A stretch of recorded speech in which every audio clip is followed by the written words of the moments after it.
چھوٹی چھوٹی باتوں پر. اور میں ہوں بھی تھوڑا سا یہ اپنی جماعت میں 35 سال کی سیاست کرنے کے بعد اگر میں اتنا تھوڑا پیچھے ہوں, میرے سے جونیئر لوگ آگے چلے گئے, تو اس کی ایک وجہ آپ کو بتا دوں.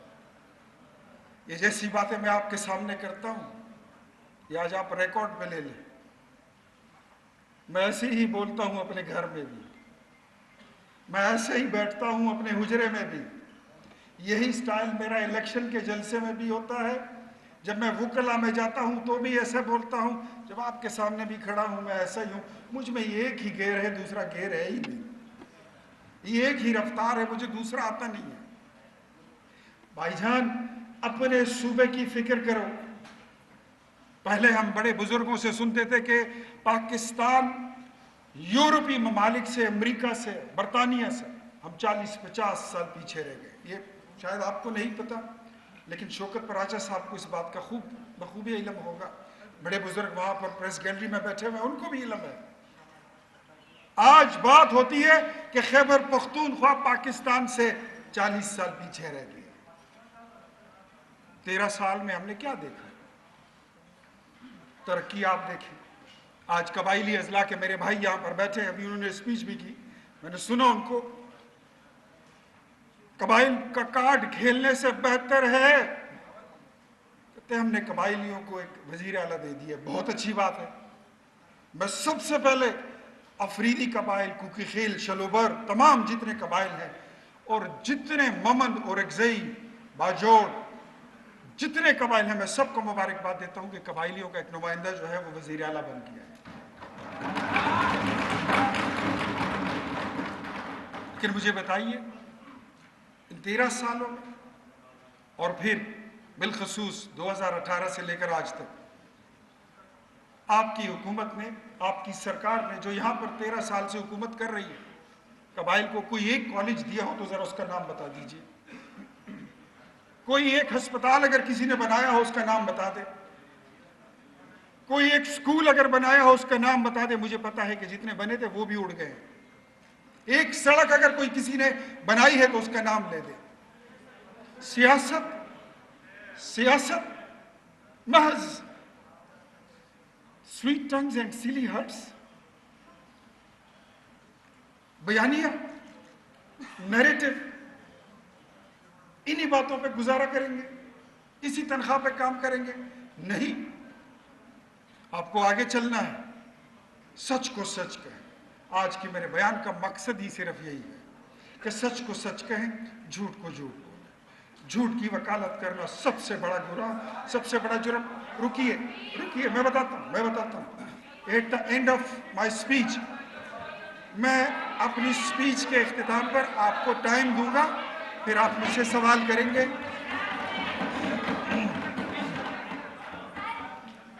میں اپنا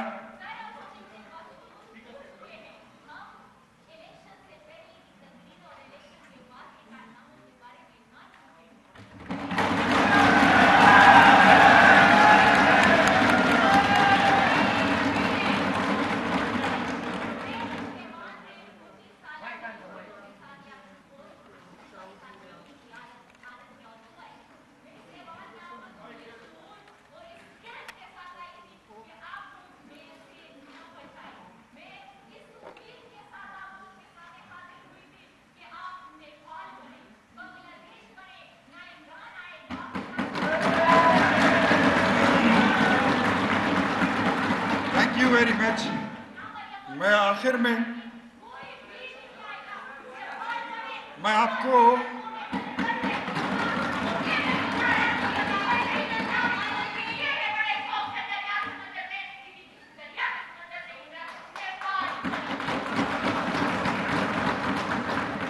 میں صرف تقریر کر کے نہیں جاؤں گا, بلکہ تقریر کے اینڈ پہ میں آپ کو سوال کرنے کا بھی رائٹ دیتا ہوں. پھر آپ سوال کیجئے, میں اس کا جواب بھی آپ کو دوں گا. میں مختصر کرتا ہوں کہ اپنے وطن سے پیار کیجئے, اپنی محبت جو ہے اپنی مٹی کے لیے رکھیے. یہ پاکستان ہوگا تو تجارت بھی ہوگی, سیاست بھی ہوگی, جمہوریت بھی ہوگی, سب کچھ ہوگا. اور آپ سب کو مبارکباد دیتا ہوں. الحمدللہ آج پاکستان تقریباً اگر ہم 5 سال پہلے چلے جائیں تو 5 سال پہلے ہم سفارتی طور پر پاکستان ہمارا ملک دنیا میں ایک تنہا رہ گیا تھا. سعودی آپ کے ساتھ کھڑا نہیں کر رہا تھا,